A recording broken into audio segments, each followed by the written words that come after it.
Now, according to the joint circular, kailangan ng evidence of success for rewards payouts.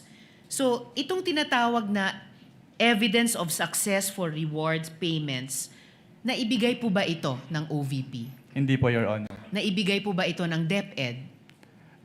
Katulad nga po ng sinabi ko, yung sa OBP lang po yung may DEPs na naabutan ko. Alright.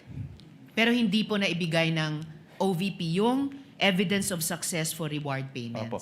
Pero i-clarify ko lang din po, since ako po yung nag-initially evaluate noong first and second quarter ng DepEd, based po dun sa aking mga na-evaluate na documents, wala din po silang sinubmit na documentary evidence of payment. Documentary evidence na of success of the surveillance activities or information gathering activities po. Okay. At sa simpleng salita, bakit importante itong evidence of success sa rewards payments? Diyan po kasi malalaman kung valid ba yung naging payment nila ng rewards po.